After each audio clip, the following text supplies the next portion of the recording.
We'll guide you through how to back up your photos to Dropbox. If you find this helpful, consider subscribing and liking the video. First, open your web browser and go to the Dropbox website. Once you're there, log in with your account details. If you don't have an account yet, you need to create one by clicking on the Sign Up button and following the instructions.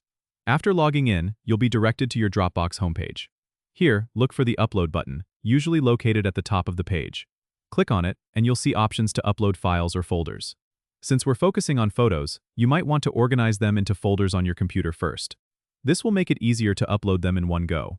Now, click on Files if you want to upload individual photos, or Folder if you want to upload an entire album.